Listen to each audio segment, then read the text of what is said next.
modifications or changes to the agenda? Does anybody have any changes? Hearing none, moving on to public comment. Is anybody here from the public tonight? All right. Review and approval for the minutes, October 22nd, 2019. Everybody get a chance to look those over?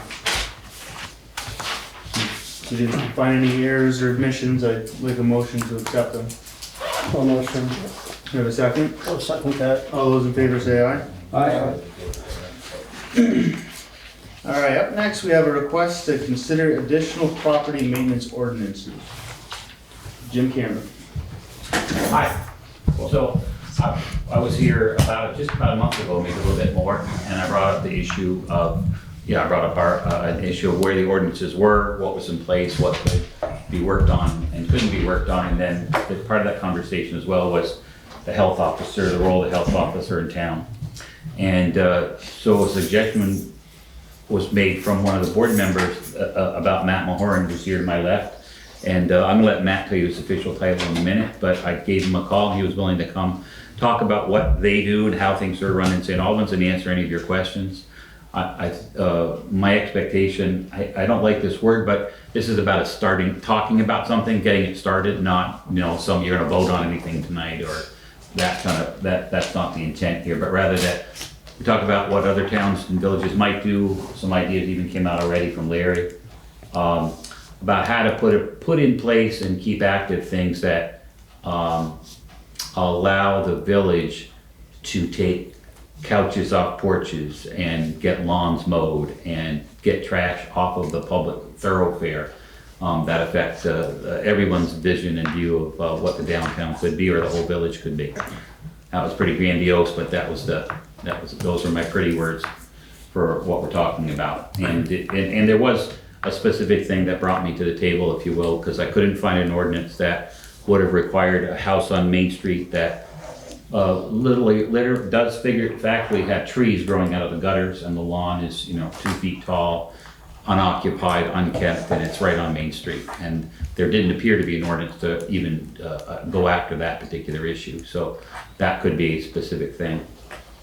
So that's what that topic is, and I'm not sure how much time did you allocate for this, John or Sam? 20 minutes? We gave it about 20 minutes, but the board will take as much time as they feel necessary, I expect. I think the big deal is for me to try to be quiet and for you folks to spend as much time as you can with Matt, asking him questions or hearing whatever that thing. And for me to learn from it as well. I certainly don't know everything I need to know yet or want to know. Okay? Thanks, Sam. I'm Matt Mulhern. I'm the Deputy Fire Chief / Health Officer / Public Health and Safety Officer for the City of St. Albans. I've been doing this for about 7 years, the side of the public health and safety. The city started in about 2009, pretty much when they started to kick off their downtown revitalization program, where they wanted to have the city streets really nice. And same thing with the sidewalk and the curbs and everything. So they put a lot of money into this, to the streets and everything, and they wanted to make sure that with this ordinance that we could keep them clean and keep them really nice. So about 4 years ago, we developed a team. It's not just me. There's about 5 of us. Marty Manahan, who's the Director of Public Works, Chip Sawyer, the Development Review Planning, Dave Southwick, he's on the zoning, Kristen Smith, she's at City Hall, and Chief Taylor also helps out a little bit, and our parking enforcement officer, Steve Bracey. So we can do a bunch of different things. Mainly I'm the one that issues the violations. So if Marty's out driving around and he says, hey, there's a couch on here, we can take care of it. If there's a car parked in the greenbelt, Steve can take care of that. Lawns, anybody can send us a complaint. We get a lot of complaints from different citizens that say, hey, can you take care of this? My neighbor is not mowing their lawn. I'm trying to sell my house. It doesn't look very nice. Those are a lot of the things that we deal with in the summertime. Same thing with garbage. Those types of issues with the public health and safety ordinance really help more than the health code itself. We use that more than we do the health code. But not only, the city also has the capability. I'm also a certified fire inspector, so we go inside buildings. But at the same time, we do the health code and we do that public health and safety. So if I pull up and we're inside and we're doing, you don't have the smoke detectors, but then I go back outside and I see an unregistered vehicle, I get them on that too. So in the report, they get fire code, health code, and that public health and safety stuff. So we kind of get them with 3 different things. The public health and safety has been a great thing for the city. It's just, you drive down the streets, you don't see a lot of stuff. And for the most part, at first, everybody wasn't, they didn't struggle where they were really against it. But now it's just a phone call. We have such a good relationship with most of the landlords.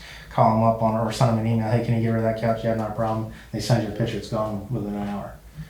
So that's kind of where we are right now. It did take a little bit of time, 5 years, but that's kind of where we are right now. So what are your types of guidelines for, like, how do you know when the grass is too tall or when there's too much garbage? Or? So the ordinance says 10 inches. I'm not out there with a tape measure. I mean, if I go drive by and I see that it's overgrown and it's dead on the ends, I mean, it's been there for a while.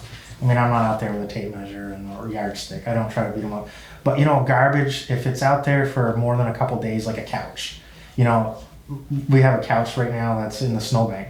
Nobody's going to take that couch. So it's junk, it's garbage. So then the other part of the problem is what happens when a kid comes by and lights it on fire. Now I got to deal with that on a whole different level. Same thing with vehicles. Why does it matter if my car's not registered? Well, because someone smashes out the window and then someone gets cut with it. That's how those things happen. So the vehicles, I don't go through people's backyards. If I see a car on the side of the street that doesn't have a license plate on it, most likely it's not registered. And then some of them are. And so if I send them a letter and I say, can you please register this or please remove it? And then I'll get a copy of a registration the next day, and it is registered, so it's done. Right. Ever find any Rottweilers in the back of those cars? No. I try not to do any animal control. Just kidding. So how does that work? Say you do have couch or garbage and nobody wants to claim, or the house is abandoned, not upkept, the owner's away or deceased or whatnot. Does the municipality come in at that point and clean it up? So we've had a couple different scenarios. So if you own the apartment building, and a lot of it is tenant landlord issues. It's the tenants go out there and put it, but ultimately responsible is the landlord. So we send the letter to the landlord and say you got to remove this. Well, there's either they remove it or they're getting a $100 fine a day. So it's cheaper for them to go do it. In the event, and it's very few that I've had, where a landlord walks away from a building, we will go in, and it's 2 different things really. If a landlord walks away from a building and they have someone inside that, we put an emergency safety order on that building, and we'll send them with a packet down in economic services, and they'll put them up in a hotel or wherever, give them housing that they need. Because if a landlord walks away from a building, nobody's going to take care of that. They're going to just say, I'm done, and the tenants aren't going to pay for smoke alarms or stuff for fire safety. They're not responsible for that. So I'll sleep good at night knowing that they have a good place to stay, and we'll just abandon the property. The city will absorb cleaning that up if they have to, but they'll put a lien on the property. They'll get their money in the end, and around we go. Okay. So how does that $100 fine per day, does that go on the tax bill, or how do you make them pay for that? So we have in our program, our accounting program, we have what they call the NEMRIC. It's like their grand list. There's a bunch of different things. That's how the city all does their taxes, does it. We have NEMRIC, and we do our billing through that. The fire department does all our rental housing code inspections through that. And what we do is at the end of the month, if they've had 5 days where they didn't, bill them for $500. And then the county will send out a bill for $500. If they don't pay it, just tax on the interest.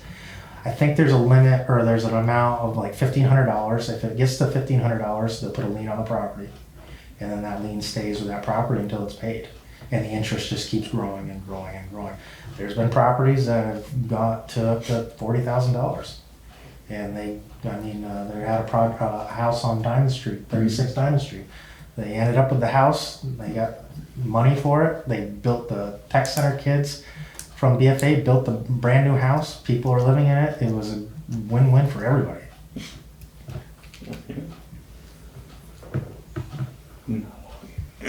It's painful, $100 a day. Is there a state statute on what that limit can or can't be, or is that a local municipal statute? That's part of the public health and safety ordinance. Oh, yeah. We have that right in the ordinance that it's $100 a day, and then there's no limit. And it's per violation, so if there was a grass and a garbage, it's $200 a day Right. per violation.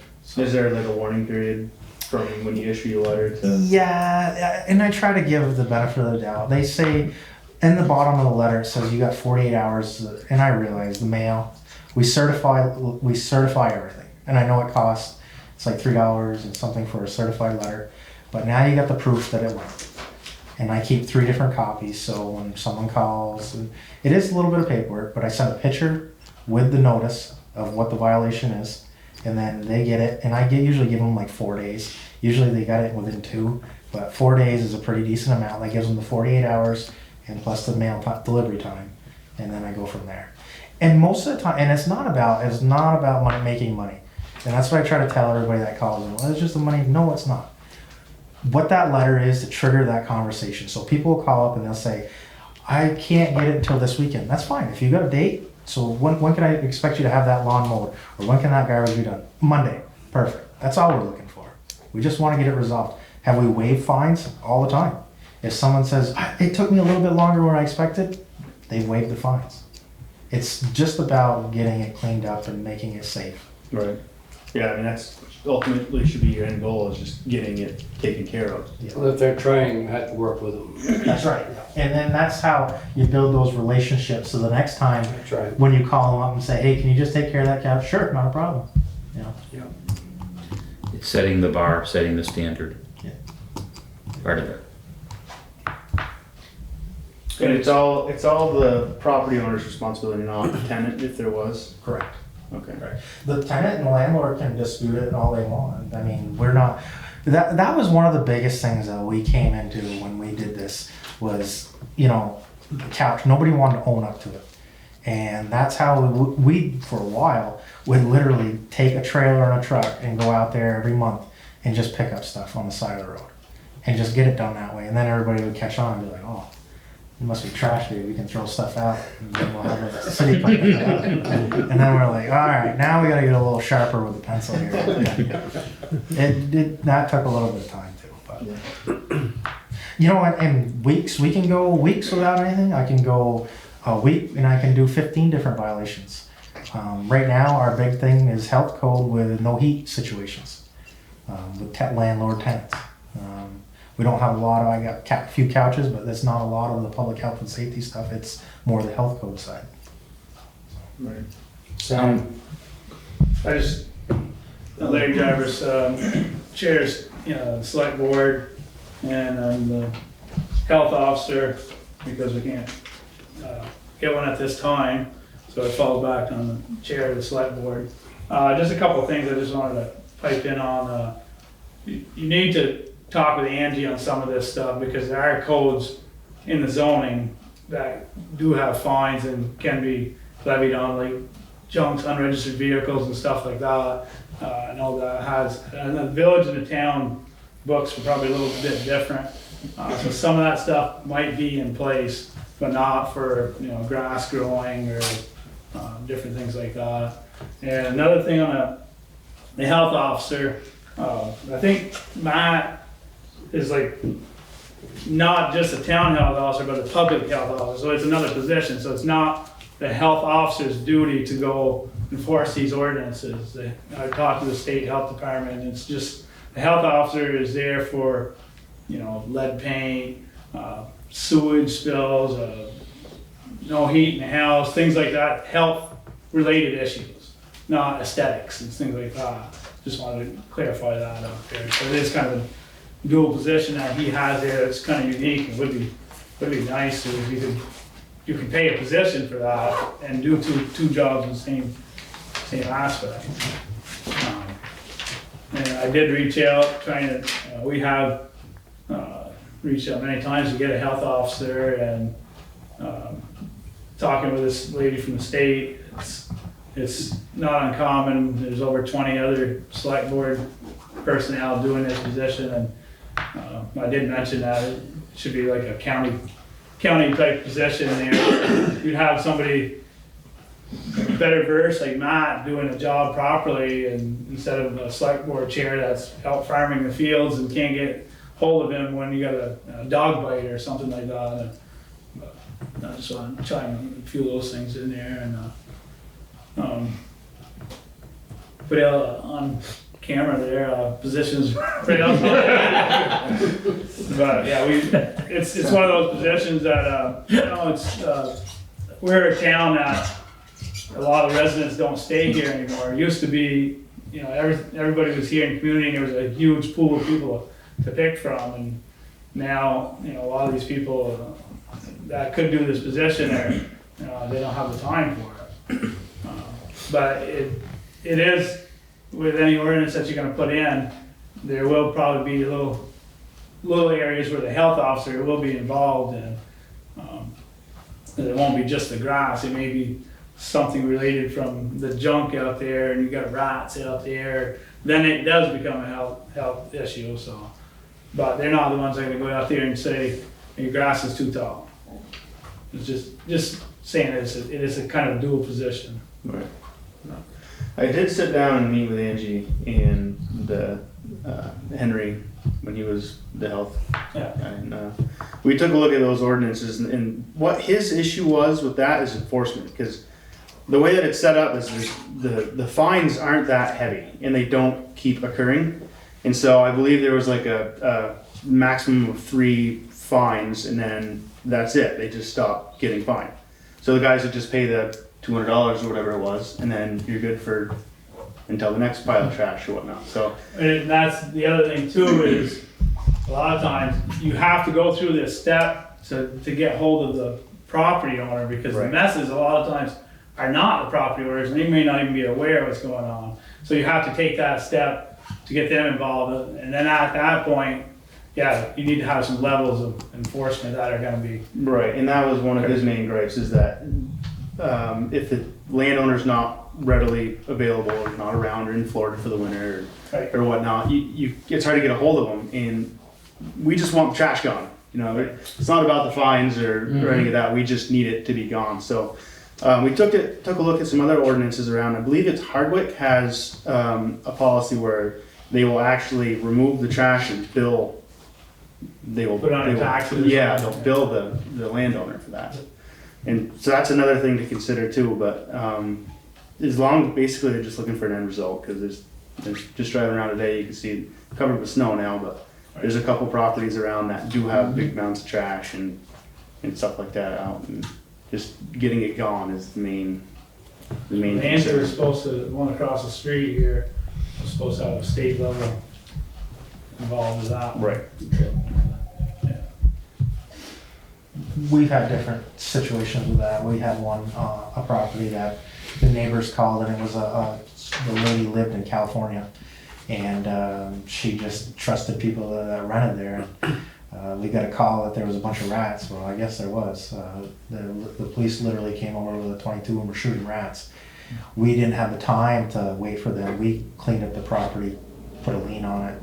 You know, we had like $10,000 worth of fines, or not even fines, just cleanup costs. Because we had contractors in that afternoon. We had the city backhoe just taking tires and garbage and just putting it in trucks and getting it out of there. Because you don't want rats running around the streets, Right. and those types of things. So you contract that work out and bill it, or does the Some- Public Works Department take care of it? Some, if it's like if Public Works is busy, we'll hire a contractor to come in and just take it right out of there, you know, or get a dumpster from a local, and Public Works come with a backhoe and just throw it in there and get rid of it. You know, we only had like 2 of those scenarios, but those are the ones you don't want, you know. Right. And that's what enforcing, and I get what, you know, about the health officer. Enforcing it is trying to prevent some of these things. So, you know, you see a bunch of garbage that's built up. Yeah, it might not be that bad now because it's covered with snow, but, you know, come that 90-degree weather when it's really torn apart, or raccoons tear it apart, it's all over. Right. But your rentals, they're probably a large percentage Yeah, we are. of the, Yeah, we're big time. I don't even know what the percentage is, but it's Yeah. quite a bit. That's our bread and butter we have 2 inspectors, and that's what we do. I can't remember what we're percentages for rentals, but it's quite a bit.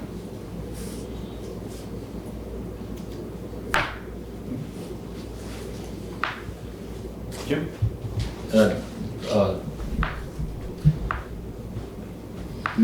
Pardon me. You know what happens at the Quincy. The Quincy's all redone. If you haven't been by, the vet's clinic looks great. If you haven't seen the colors and the change, and that's happening.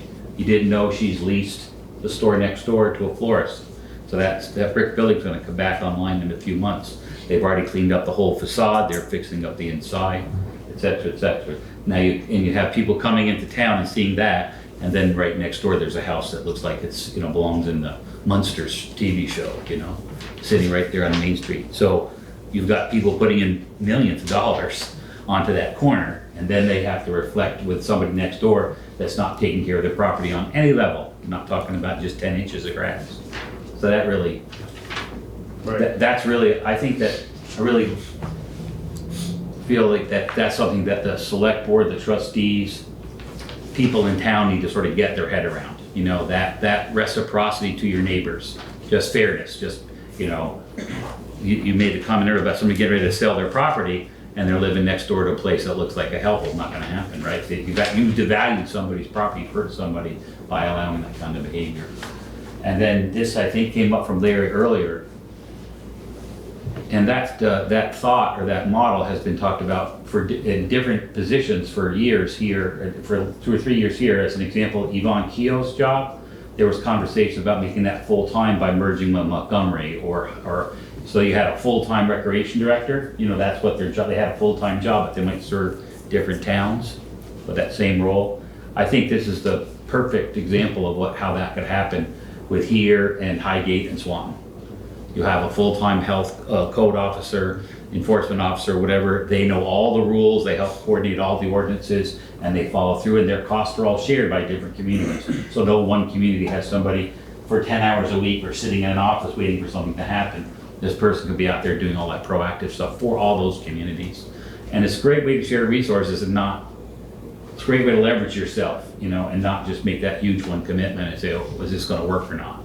It's a way to buy into it and try it out and see how it works. But also, I can see the city, you're in the city, which is 6,000 folks. Yeah.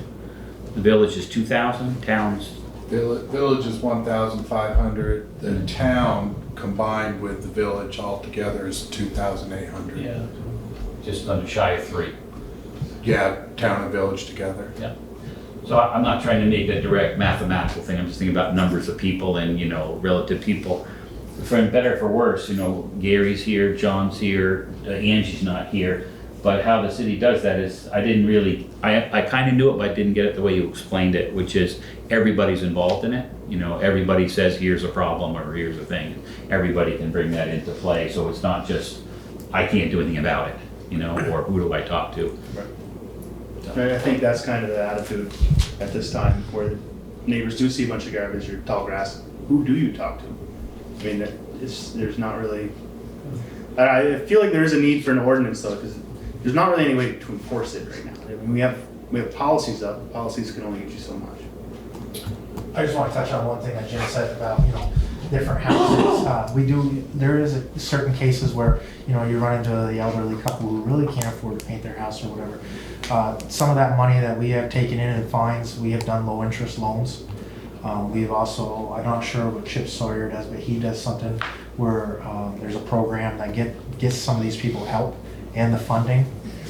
We've also gone to the extent where, high school had community service.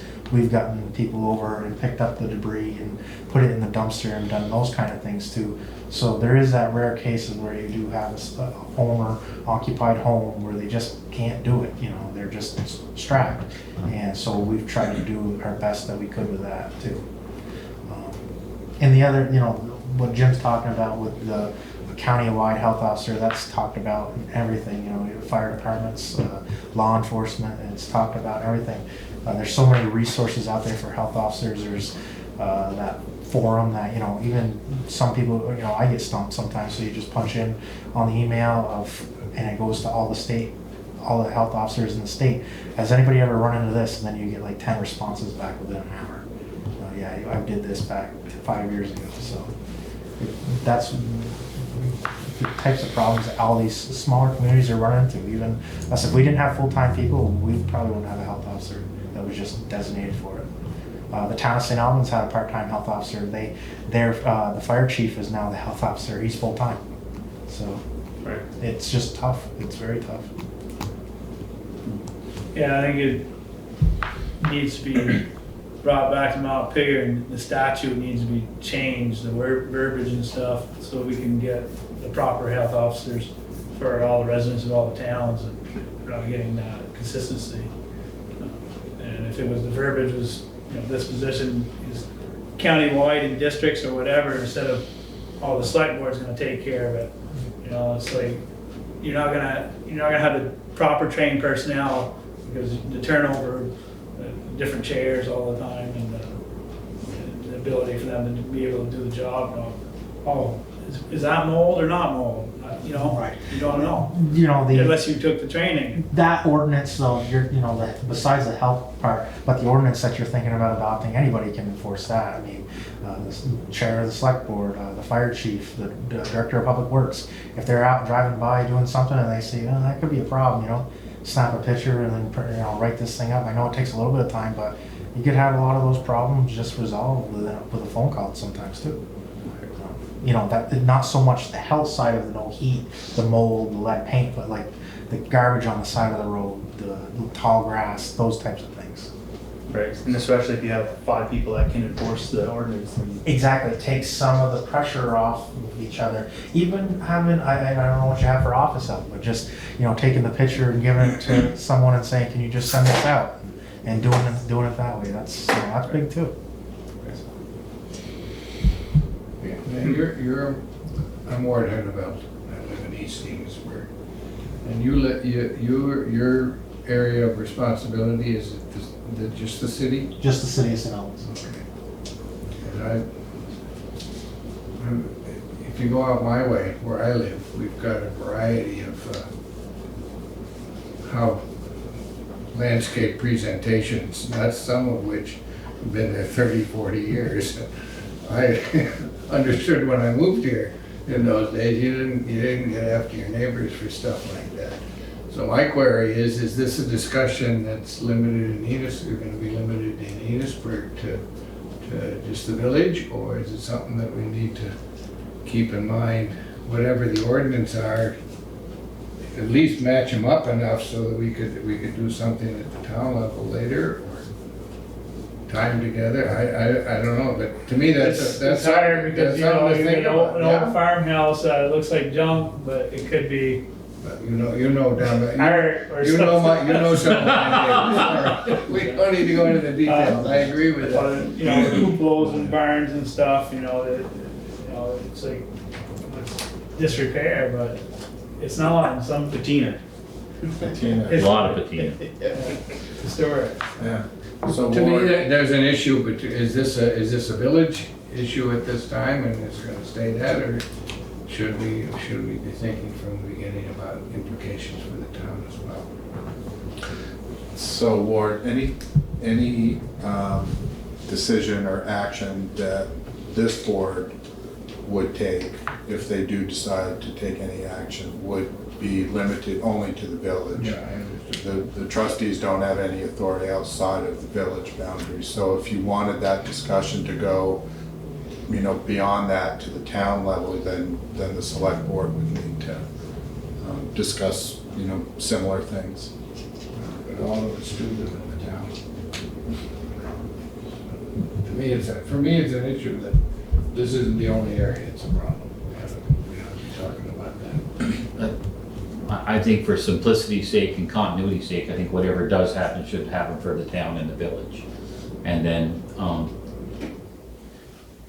I would, if you drive around Enosburg and maybe St. Albans, 90% of everything is kind of fine. It's in that spot where everyone's places are not similar, but they're not distracting from anybody else. And then there's a handful in there that come up periodically and are problems. We're not talking about going to every house or knocking on every door or some sort of new streetscape everyone has to comply with.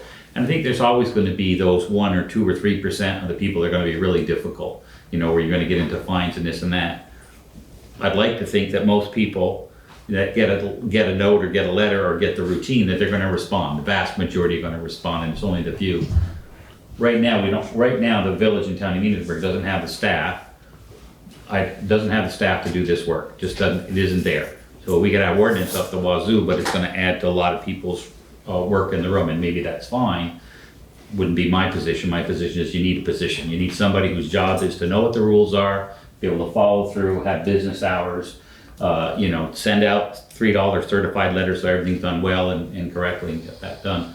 And I don't think that the village and town of Enosburg, and this is opposite what I would normally ask for, you know, that you don't need a full-time position for this. That would, I think, be a misuse of funds, you know, I think, but the idea of cooperating with other towns and creating that beginning, I think that's a really great way to go, with the town and village of Enosburg being that one group and talking to whomever you might want to talk to make that happen. And so a year, something from now, you had the ordinances, you had staff in place, you could start to make that difference that over a period of years, you're gonna be where it's just the expectation. And it's not, whoever said it first, I think it was Matt, I just want to thank him or congratulate that and whoever else said it, and that's just getting people that respond. It isn't about punishment, it isn't about the money, it's just about bringing that level of play up for everybody. And if you can't, then there's a price to pay, because you're actually hurting things, you are hurting. You know, if somebody's gonna think about walking into driving down Main Street, and they see a house and they don't wanna draw down the other side street, they can't see this store, they can't see that store, they can't see what the other opportunities are. You just drive by and say, okay, I'm not stopping here. Makes a difference. Well, I think we should look into it, at least get some way to enforce that. I just want to reiterate that there is bylaws and zoning, that there is some leverage that can be fine-tuned in the meantime, and to address similar, like an ordinance, and you already have a person that can, both village and town, that can Right. issue. Right, because they're all through the zoning. Zoning. That would just take, you know, going through the bylaws and redoing the fines or whatever sections to clarify certain issues, but it's not gonna do everything that you're talking about. It can do some of the stuff like unregistered vehicles, that we already have some, just to get some teeth in it, and you already have that position paid, so there is somebody out there doing some of the work, and it's just not, like I said, we got enough teeth in it right now. And going hog wild on ordinances, I don't know, I think you better be cautious on some of them. Village and town are different, and you may be getting some litigation, you know, if you go too fast on something, and there'll be pushback. There'll be pushback from some people, and you're gonna find that one person or business, or it'll be a bank, or it's not always the person that's out here that you see on the street that actually is a property owner, so just gonna be cautious looking ahead. Has this been a paid position in the past? The health officer? The health officer, it's a small paid position, it's not like $1,000. But it's not a public health officer, like his position, that's what you would need. If you get an ordinance and all this stuff, I think you need a position like that. Well, you're gonna have to pay for that, I think that's the way it should be done, really, yeah. Now, is there something holding it back from being a public health officer position as well? That's just a new position. The health officer's not gonna do all that stuff. Oh, they're not? No, the health officer's only gonna do health-related issues. Okay, sure. You'd have to combine it. That's, verbiage from the state and stuff. Makes sense to have the town. You would have to have another, like, if I'm the acting health officer, I'm gonna do what I can to help the people that are, have issues and stuff. Well, if you start asking me to do another layer, it's just not gonna get done. Right. You need to hire that position. Yeah. Create a position. And then maybe that position can also be the health officer. Yeah. It makes sense that it would be one person would do both, I mean. Right. A lot of the issues are, I think you were right about the village and the town being different, but. But it's just, farms. Right. There's, different ways you're gonna look at that. We had health officers, I think 4 different ones after this one farm. And had the state involved, and because of the farming language. Right. But if we were to adopt ordinances that reflect on what we need for the village, Right. and the town does the same, then if this new position does become available, they would They can be do both. versed in both and would be able to enforce whichever needed to be enforced. Mm-hmm. I think it's something to think about for sure. You could also expand on that if you were thinking about doing a full-time position. You could also expand into an inspection program. You have commercial businesses here, you have rentals, you could have your own fire marshal, and have an MOU with the state, much like the city does, Winooski, the smaller Fairfax, that's what Fairfax did. They put on a full-time fireman, and they put on a fire marshal, they do inspections, and they're kind of in charge of that same thing. So are those like state certified fire inspections for residences? and Yep. stuff? What you're doing is you have an MOU with the state. Instead of the state coming in doing it, you're doing it, and you can charge a fee. Mhm. They're charging, they charge, so you can charge. Right. That's a little bit, it takes on a little bit of responsibility, but you got another person that you can have do this, and this, and then, much like what I do, even at idle time where I'm not out inspecting in snowstorms, I hop in a plow truck and I do things. So, when you have more bodies and on the same team, it just helps everything. Right. So even, if they're firemen, they can plow snow, they can do different things, water operator, those types of things. Right. Right. the firemen being involved makes sense because they can probably stop a lot of bad problems, Yeah, they have that. I mean- No, you're right. safety issues. Exactly, and that's what all this boils down to is safety. That's right. You're trying to eliminate that garbage being a problem with rats and those types of things. So. What does Richford do right now? Does Richford have a housing inspector? They're in the paper a lot with their rental housing problems. In a good way? I mean, they're working on stuff. That wasn't a shot at Richford. Richford? But do they have a health officer, anybody inspecting their apartments up there? I don't think they do the apartment, but I don't think they inspect. State's busy apartments. up there, correct? State, Yeah, state's What's pretty that? busy. state fire marshal does all their inspections. Yeah, Hmm? but you've gotta have a problem before you I was get just there. saying, I'm not sure. You're They've right. been in the paper a lot, I'm sorry. Say that again, I interrupted you, I apologize. What'd you say? Well, I was talking about the fire department, I think, if somebody involved with the fire department is doing the inspections, you can, stop a lot of problems that are down the road. I think,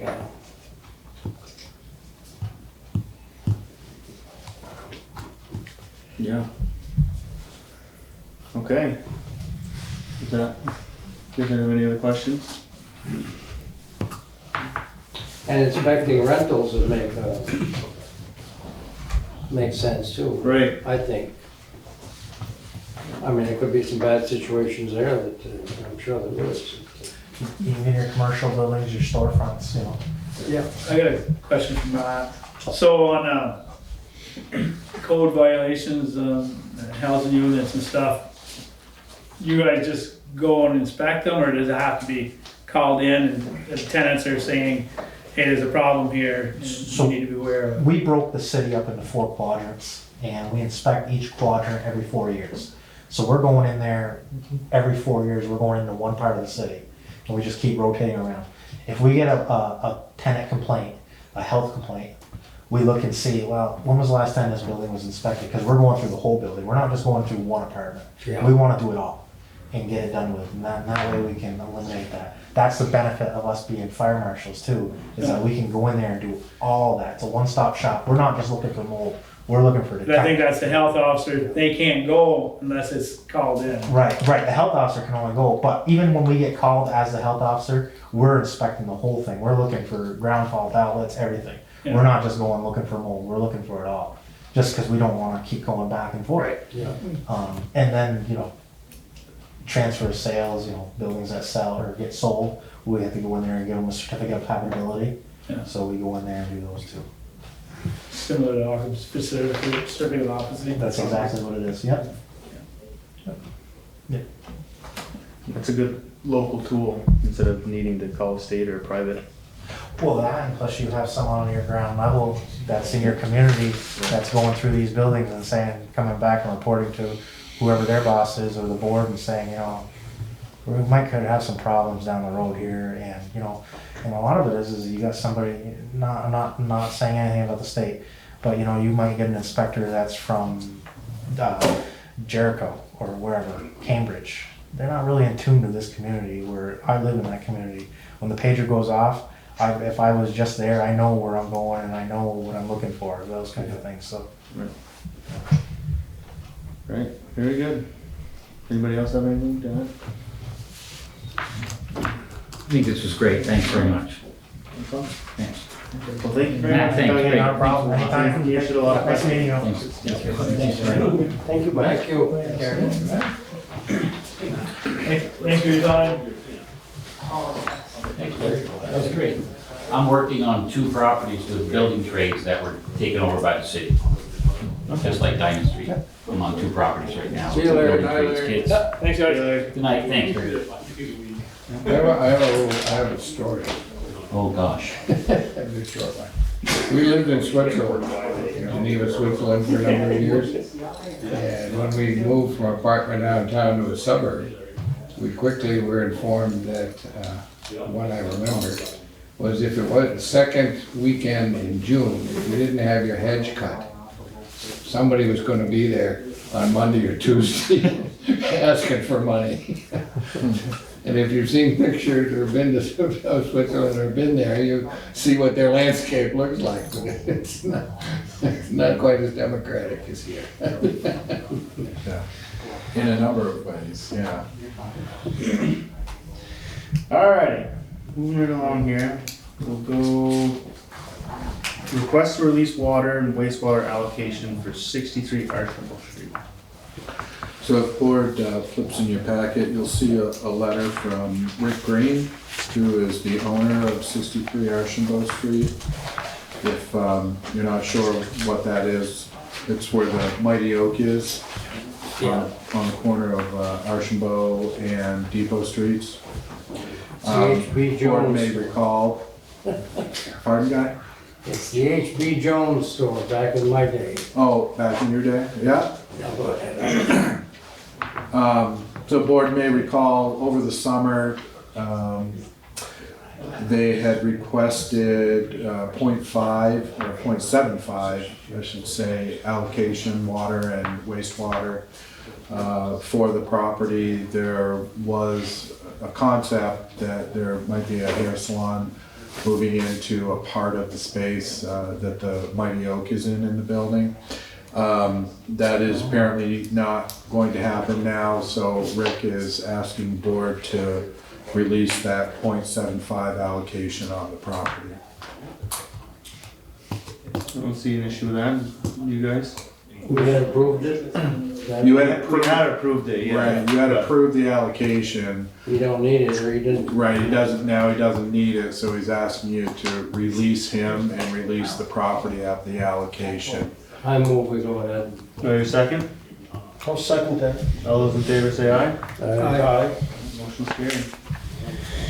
Hydro facility maintenance. I think our hydro got left. So we got a few different things. I want to update the board with regarding this subject of the hydro facility and keeping it maintained. Board is aware of, I think, pretty much all these things in past discussions over time, over the last year or so. We've had discussions about a few odds and ends regarding the hydro facility and trying to stay on top of these issues. So board is aware that you have instructed staff to look into replacement of the wood bearing on the hydro facility. We did contact Fairbanks Mill to try and get at least an estimate on as to what it would take to get that wood bearing replaced. You'll see an email correspondence from Fairbanks Mill on that subject. So the estimate that they gave us, and granted, this is a ballpark, it's not, they didn't come down and go through the facility, you know, nuts and bolts, but Fairbanks Mills has done a pretty fair amount of work for the village of Enosburg Falls on our hydro over the years, so they are familiar with the plant, they know what's there. And the estimate that they gave for replacement of that wood bearing is $23,000. So that's to purchase it, to have it shipped here, and to install it. That also includes repairing the oil leak that was in the area where the bearing is. Furthermore, they've told us that they would need a lead time of between 4 and 6 weeks to get the bearing. And so that's what I can tell you about getting the wood bearing replaced at this time.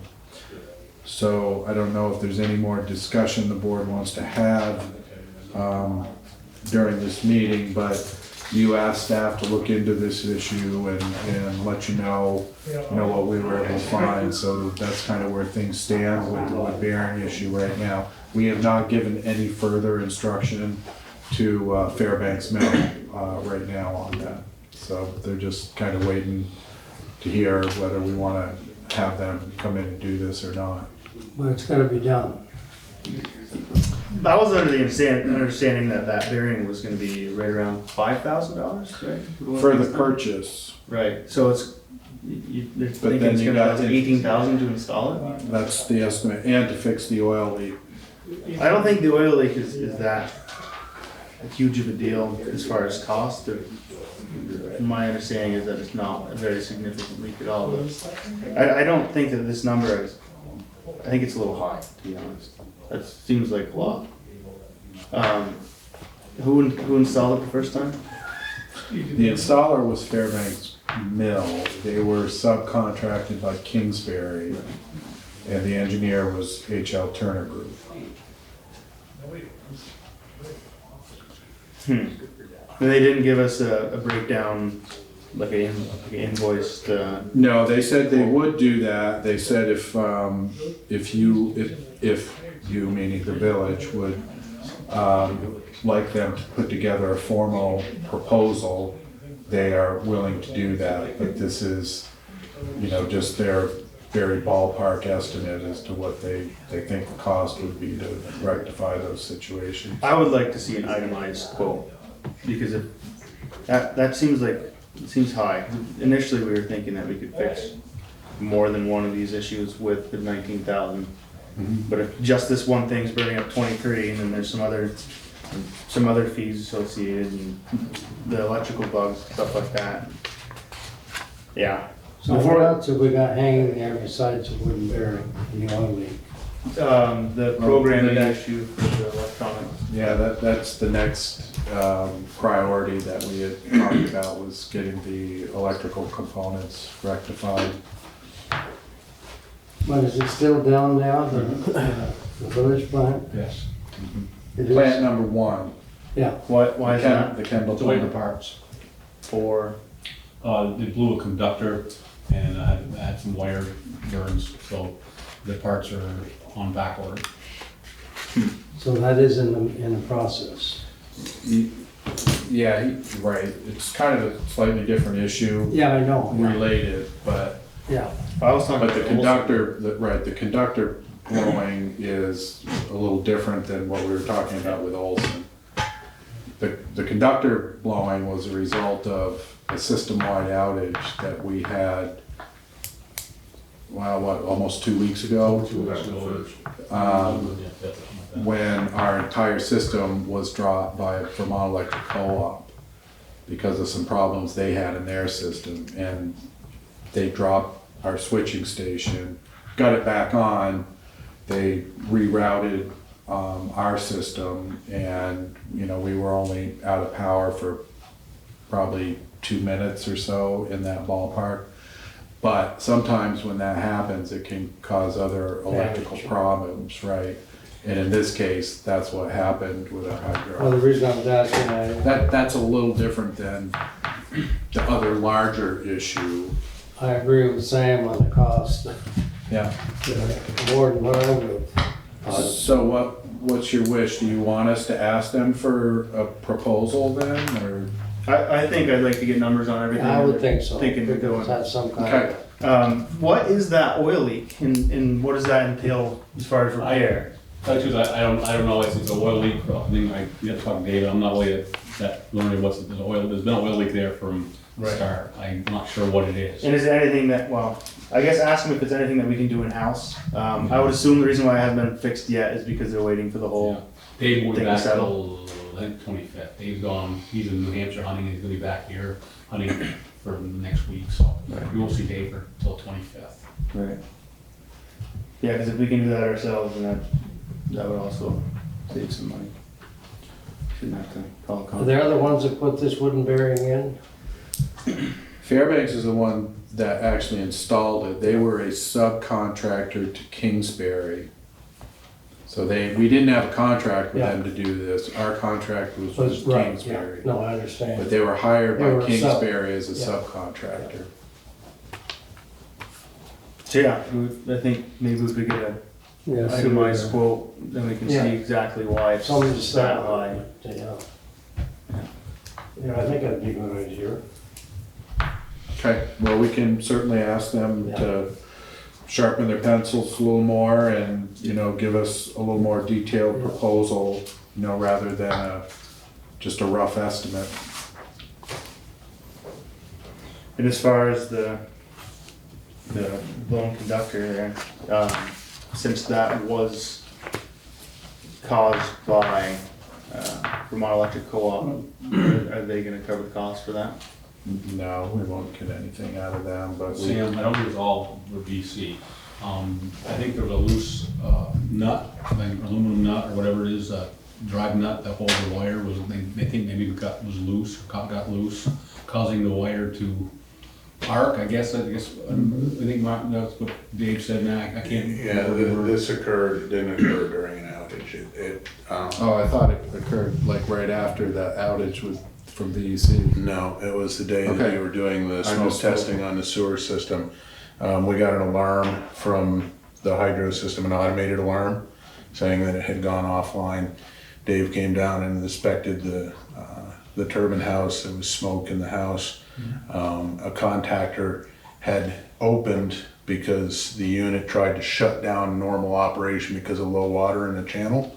And when the contactor opened, it didn't open fully, and it arced and it burned off a couple of lugs on the main wiring. Damaged the contactor, damaged some CTs. Problem is that these are a custom built part. It takes them about 6 weeks to build these. They aren't on the shelf anywhere. They can't ship them from somewhere. But that's already underway, the parts are already ordered for that. Is that insured? It might be. We can file a claim. The deductible may be more than the cost of the parts. We can look into that. But it needs to, we gotta get 76. that unit up as quickly as possible, so whether insurance covers it or Right, not, right. No, no, we just- still gotta do this. There's also a recommendation from staff that, given the critical nature of this part, the unit cannot operate without it. The cost of the part is not tremendous, but it may make sense to order 2 of these and have one on a shelf for standby for future. Has it happened before? No, But it could, But obviously. it certainly It's could. a whole new system, so, and even if it's a part that can wear out over time. So eventually a replacement part will be needed. Yeah, So that shelving makes one won't be a waste of money. How about our engineers now? Who are we with? Did we change or we? We're using Klein Schmidt. Who are we? with? Turner, the world Turner did. Turner Group Turner. was the engineer that was involved with the renovations to the hydro facility. We're currently using Klein Schmidt. Klein Smith, what do they say? Are they looked at this issue or is I don't wooden think bearing or? they have not looked at those specific issues, no. Okay, so what do we need to do? Well, letting you know about the wood bearing. Yeah. And you guys have said on that, you'd like to get a more formal, more detailed proposal from Fairbanks Mill on that, so we will do that. The item we were talking about related to the shortage, we've taken steps to get those parts, but as Matt and Gary have said, there's some delays on that. But when we get those parts, we will move on them. I have another, actually two other items I wanted to bring up with you guys. And one is a switch replacement. So also in your packets, if you want to turn the page, you will see an estimate from MEI Electrical Contractors. They're out of Westfield, Vermont.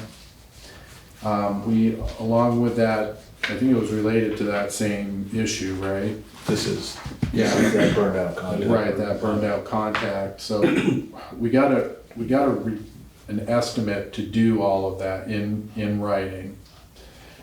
You'll see the total on that, and I'll explain to you the sequence of events so that you understand why we're bringing this particular item back to the board. So to repair the work that was caused by that arcing, you'll see there are actually quite a number of things that need to be done. It's not just a contact, there's 17 items that need to be addressed as a result of that arcing. The total cost for that is $7,600. Relatively small amount when you're talking about our hydro facility, but it is, it's not chump change.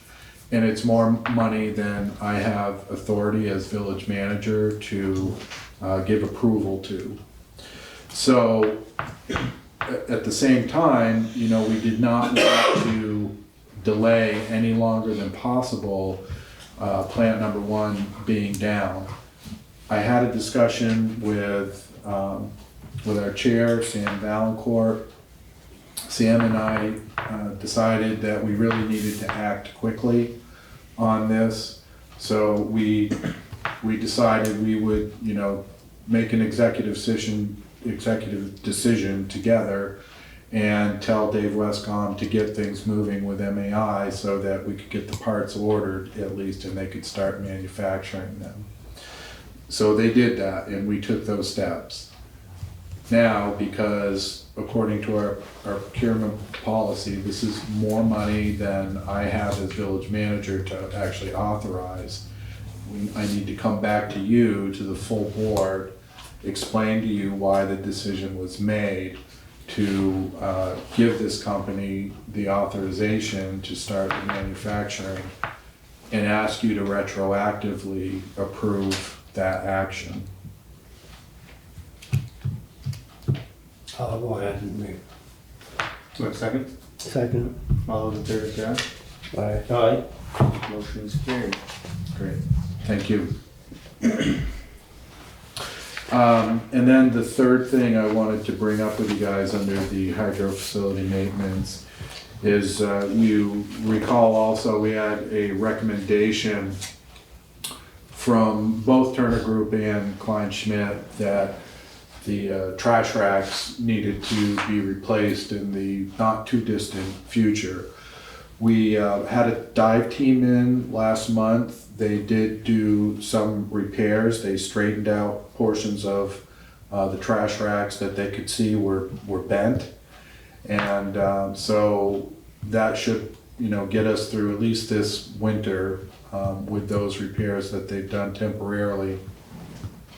In the meantime, we have taken the step of contacting Fairbanks about doing a full replacement of the racks. And actually just today, got some feedback from them, an estimate about what that would be. I didn't see the email today, but Gary Denton read that. And Gary, you want? That's from Klein Smith.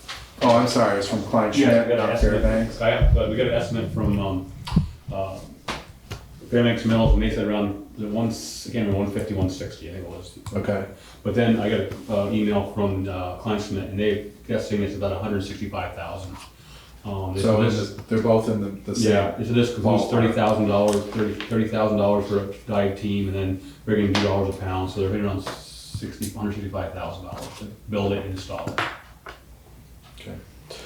So, and that's just today, that email came in. So there you've got actually two different companies, one an engineer, one an actual contractor, and they seem to be in the same ballpark.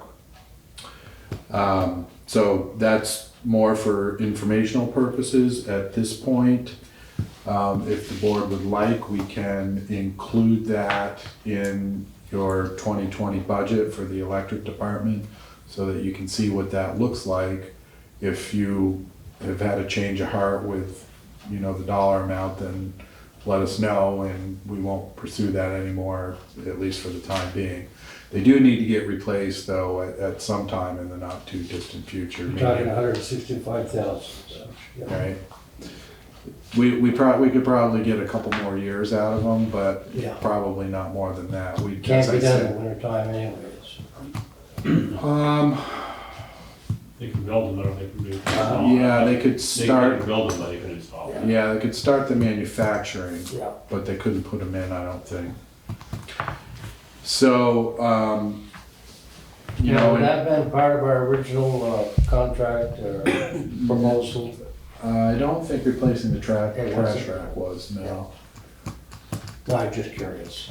It may be a good idea to put it in the budget, that way we can see Yeah, our rates for. yeah, that's right. But they're saying the engineering costs about 13.5K for engineering. To engineer the rack, shop drawings, all that kind of stuff, bid packages they would put up in bid. And that's not additional to the one. So that's part of the 165. In a project that size, we can put that out to competitive bid and, at least get draft numbers into your budget for 2020 for consideration. Yeah. And we can go through a bid process to get more precise numbers.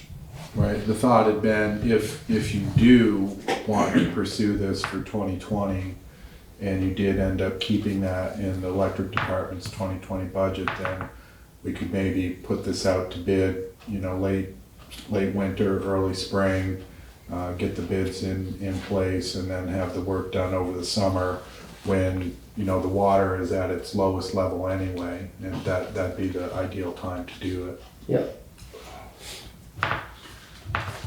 My 10-year-old self would like to know, how much does it cost to put a diver in the water?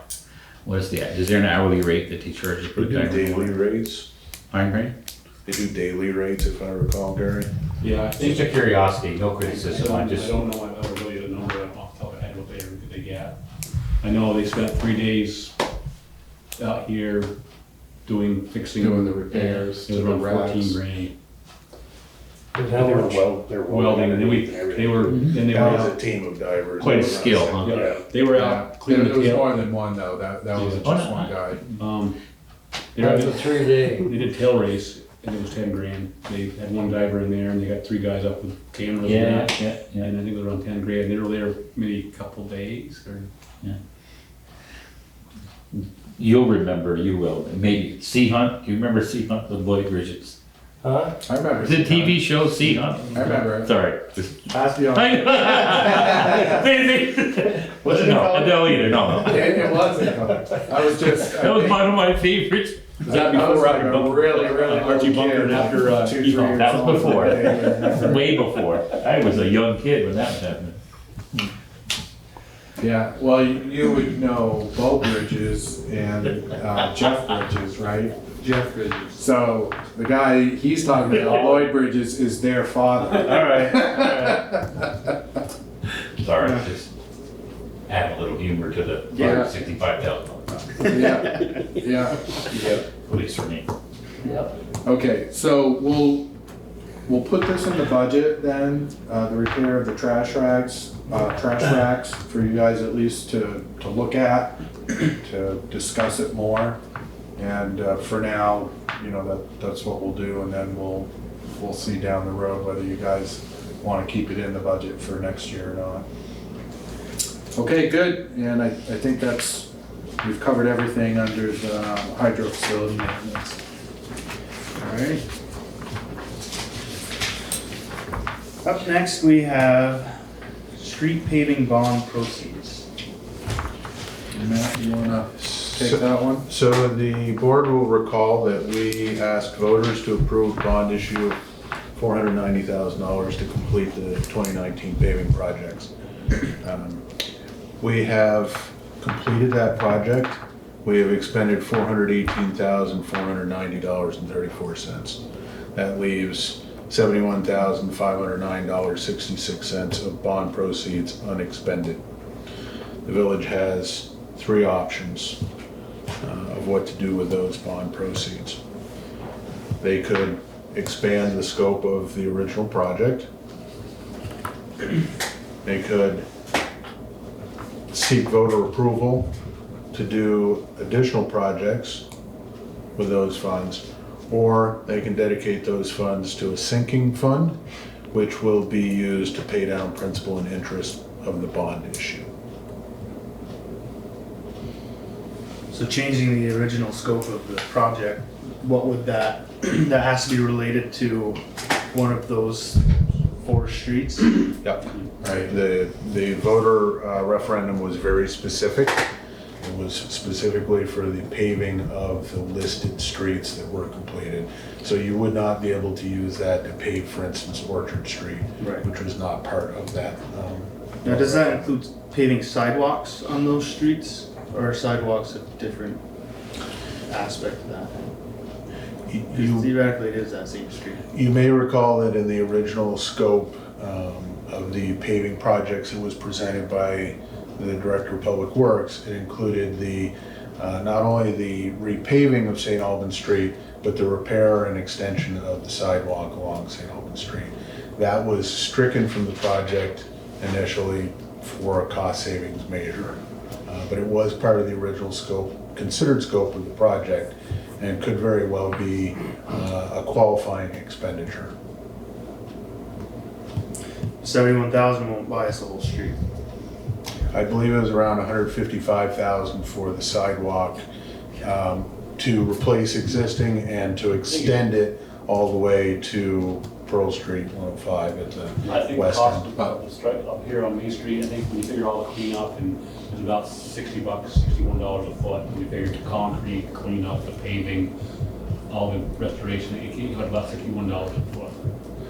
So Linear foot. So one option the board could look at, and remember, you don't, well, you're not, obviously not gonna pave or pour any sidewalk out there now anyway. But you could do this for next year if you wanted to consider it. You could take the remaining funds in the bond, if the board wants to, and apply them towards repairing the existing length of the sidewalk on St. Albans Street, which wouldn't cover, Gary and I had a conversation and did some, rough calculations, granted, but I think in the ballpark. And you wouldn't be able to do all of the existing sidewalk with the remainder in the bond, but it would be fairly close. And if you wanted to, you could then budget in 2020 for the remainder of that as a sidewalk project. We typically have in our articles $25,000 for sidewalk projects that are in our warning that's voted on by the public. You could use that money or a portion of that money to go towards filling the remainder needed to complete the existing footprint of the sidewalk that's on St. Albans right now. You wanna repair what's there already or add some to it? You know, repair it. Well, we were looking at You just mentioned doing Birch. what is existing there right now.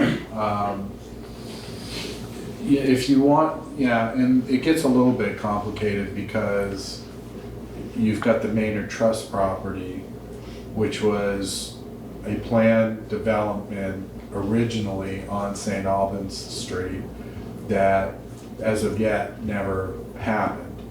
And there was a requirement made by the village, not the town, because it's now run by the town, but back when the village had its own development review board, there was a requirement placed on the development of that property by the DRB that that property had to contribute to the extension of the St. Albans Street sidewalk, but it had to run on the side of the street where the Maynard property was. That's right.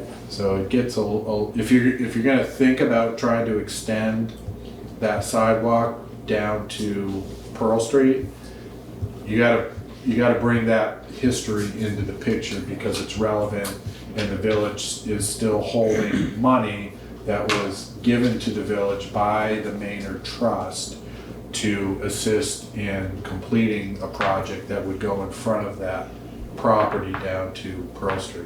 But the topography on that Maynard property,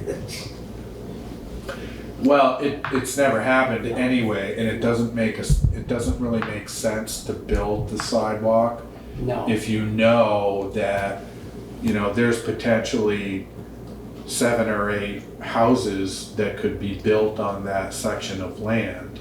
And then you're gonna have to, go in and cut it all up to make curb cuts afterwards. Because they never even planned for where the curb cuts were gonna go when the houses were built. And the health that center didn't- down there is not, or it was a health center down at the hospital. You don't see much pedestrian or traffic going there on Pearl Street. Oh, the health center on Center Street? Yeah, Yeah. that was the original health center. Yeah. Oh, okay. One other point to make the board aware of, if you choose the third option to create the sinking fund, that will actually reduce the tax burden on the taxpayers for the cost of the bond for the life. It'll reduce the tax impact of those bond payments by about 3/4 cent each year for the life of the bond. Also, Pretty good amount. yeah, also a good option to think But if about. we got some other sidewalk, we could get it for we got the money. Well, we'd have to use it on St. Albans. We didn't sell. Or you could go back to voters again for consideration of a different way to use those funds. That's what I meant, yeah. Right. Right. And that's coming up. You could do that. We're gonna need some money somewhere to do something, But- I'm sure. But if you wanted to not go the sinking fund option and, continue to pay down the debt, it seemed like trying to replace the sidewalk on St. Albans Street might be a good alternative because I think you could make the argument you don't need additional approval from the public on that. And it was a discussion we had previously, during the 2019 budget process to look at that possibility. But as Matt said, to help save on project costs, the board decided to eliminate the sidewalk portion of that project out of the picture. But you're thinking that you could get everything repaired that's there now for 71,000? Nearly. Narrowly, you may have to, It could be $8,000 to $10,000 shy. yeah, in which case, as I was saying, you could maybe take that out of the 2020 sidewalk appropriation, which we usually have $25,000 in the sidewalk appropriation. And you could use, either all or part of that money, depending on, how much the bids came in at, how much ultimately we needed to cover the balance to do the project. It's a thought, and you guys don't have to make a decision right now. If you'd like to think about that more, we can bring it up again. Or if you think of any other projects that are really pressing, that we could put back out to voters and ask, that might be appropriate to that. If you do choose, sorry. Could you have projects for next year to just move that, move it towards? Right, so that would, what would we do, vote on that during village meeting? If you wanted to reappropriate the Yeah. money to a different project? Yeah. Yeah, we'd have to look into the legalities. I don't think I've ever done that, but I expect there probably would be, some type of Australian ballot vote. I think it may because I think it would still be considered part of the original bond, which is that 20-year bond? 12-year bond. So even at 12 years, you would have to look at that as an Australian ballot vote item as opposed to doing it from the floor and voting on it as an article in the warning. I think, but we would have to look into the legalities of how you would do it. But I think that's probably what our attorney would tell us.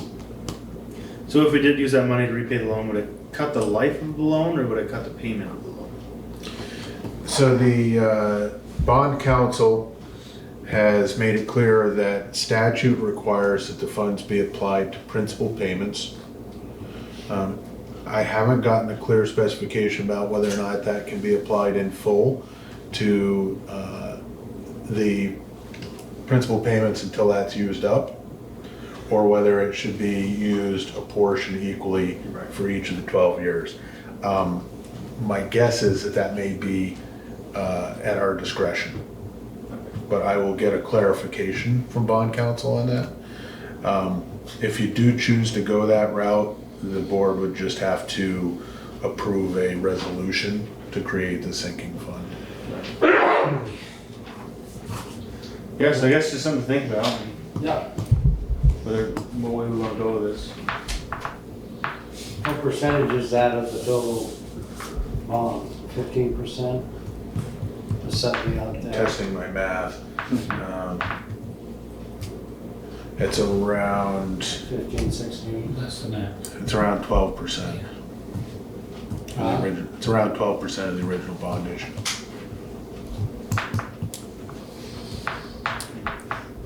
Okay. I guess that, if anybody else has anything to add. So we'll bring that back up at Sure. next meeting then? That item? Okay. All right, up next we have Enosburg Initiative Report. Hello. Could we talk about the Enosburg EFEDC Industrial Park plowing thing for just a few minutes, please? The EFADC owns the park. That road is a private road going into the park. As soon as it hits the sidewalk, it's a private road. You folks go in there to plow off to the west because you have a station down there that you need to service, inspect, check, correct? Yeah. Right? I'm just getting the basics here so I can go talk to folks. So I'm the chair of that board. I'm getting some information. I'm gonna go talk to these guys on Friday. All right, that's where we're headed here to try to see if we can make a change or make an improvement. The village has been doing that. Your village staff have been doing that. The park is responsible for managing and taking care of that, and we haven't. So I think I get it. It's really that simple, isn't it? And that is that Wells and Green were the occupants. No attitude here, just their names. Wells and Green need to get it together to figure out how to keep that plowed out. And then I guess I need you to tell me for sure that that access road is somehow part of their requirement, not just the road in and the road to their units. How do I know that? Tell me, do I find that in our covenants, or I know it sounds like I should be knowing that, but I'm at this particular time in my life, I'm just asking you to tell me where to go. That says. My guess is it is probably in the covenants of the property. Yeah, it is about that. It's more about your road to your spot. You see what I'm getting It at? wasn't really that spot, was there, Yeah. right, originally, right? Right, we only, I'm speaking off the cuff. We Totally only own a small footprint around the station itself, which we originally didn't even Yeah, have we ownership accept, of. yeah, I mean, you're asking for a lot of history. You and I can meet privately to discuss some of this stuff. But don't take it wrong, I'll have lunch with you, but on this issue, it's just, But basically, the only thing we have in that park is the pump station. understood. But obviously, there needed to be a road to get to the pump station in order for the village to maintain that pump station. Yeah. But that road, like all of that property, is private property. Yeah, I get all that. Yeah, isn't the intention of that part, once it's full or the road's done and completed up to specs, that the village will take it over, am I wrong? Well, I mean, that's a possibility, but there is a procedure now I don't in know. place. There is a road adoption ordinance in this village now that did not exist when the park was originally conceived back in the late 90s. Yeah. But the Board of Trustees adopted a road adoption ordinance, and I want to say around 2008. I think that was about when it was adopted. So there is a process now and standards that any new road that is to become a public road and maintained by the Village of Enosburg Falls must go through, including a public vote, a vote by the public as to whether they will allow the road to be publicly adopted or not. That's kind of the last step in the process, but there are several other steps that need to be done before it even gets to that part. My thinking was that when the park's done, you know, I'm not sure of this, that if it was brought up to specs, like any other street or anything. So, Yeah, That's why that's that's part of it is any new road would have to be brought up to, I think it's called A76 and B71 standards. Also need sidewalks. So there's a whole set of standards that a new road that is to be adopted by the Village of Enosburg Falls also has to meet. We will not adopt a dirt road any longer. We will not adopt even a paved road if it does not meet A76, B71 standards. So, I'm generally a positive person. The park's been there a long time. It's sold and developed 4 out of the 12 or 11 lots. 2 are sitting empty that the co-op still owns. The co-op owns, the co-op owns 2 lots up front, right on the street. They sold 2 to Rick Green in 14. Wells bought his lots in 2010. The board did the best that it could, but things aren't clear up there. There's issues that they're not huge issues, but there's issues up there on who does what to whom and why and how. And John in good faith has brought it up to the economic group. We've talked about it. We keep doing this. We're done doing that for the moment. I'm telling you that that last piece of the puzzle, you know, like when I go to talk to Green and Wells and say, well, look, it's very clear you're responsible to plow the park. How do I say you're responsible for plowing the park down to that station? Either in a covenant or an easement or a part of the permit or something. Do you see that point there? You see, just to clarify. it's not an argument. I'm not trying to get at anything. I just want to know how it is that I go there with credibility and say, hey, this, right? But I guess the other part of this though, too, Jim, is if you do not find it in EFEDC's covenants with your tenants on the property, it doesn't change anything from the village's perspective. It's still a private road. Yeah. Which means then if your tenants are not responsible for plowing it, then EFEDC is responsible for plowing it. Right. I'm just talking about process. You can understand, I would hope you could understand it when I go to talk to somebody. Yeah. Here's why you gotta do that, guys, you know? And so I'll go back, I'm pretty familiar with the covenants. I really am tonight. I'm not acting stupid, I am stupid tonight.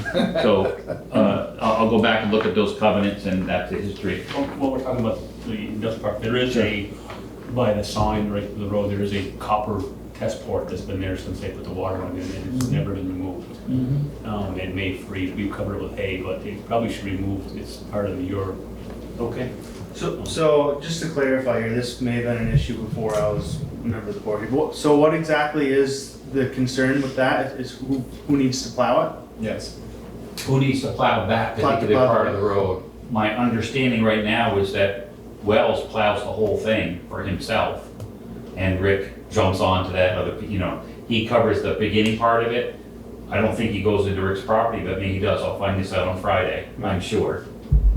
When rock shots are ringing out from the industrial park, you'll know why. But I'm pretty sure, I think what I understand is just what I just said. Wells, needs to get his trucks in and out, and I think He's he got the starts. most traffic there. Yeah, he gets it all started. Rick came in a few years later. I assume Rick does down to his place. And then you guys, I assume, come in and plow now. You don't plow the whole thing.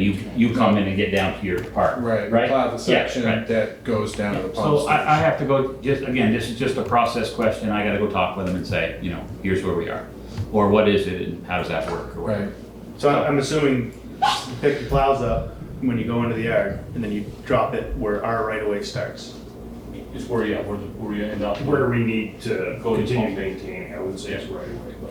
yeah, but it's not a right of way, we don't own that property. You can understand.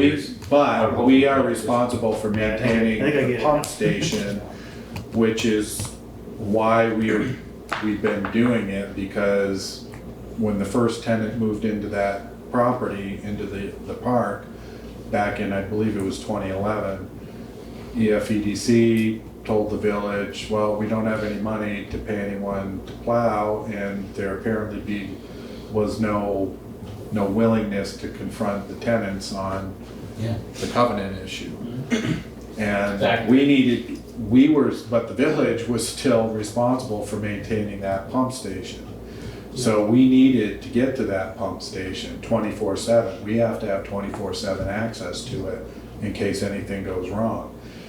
So we, rightly or wrongly, started plowing just that section to get down to the pump station, but we shouldn't have had to have done it. We still shouldn't be doing it. And that's why Jim is talking to you. He's telling you, he's trying to get that sorted out now so that EFEDC, is doing its job as Do the the best we can. property owner there Yeah. to make sure things are right. So just so respectfully, what the hell's going on? 9 o'clock. I'm getting tired. It's the longest night. Is that the right? That's not right. No, it's not. It's only 8. Oh, I feel a lot better. Oh, hell. No, really, I'm freaking out. What the hell, Sam? Well, you know what happened? I had faith in you were gonna get out of We're having fun, right? This is our first board meeting since daylight savings happened.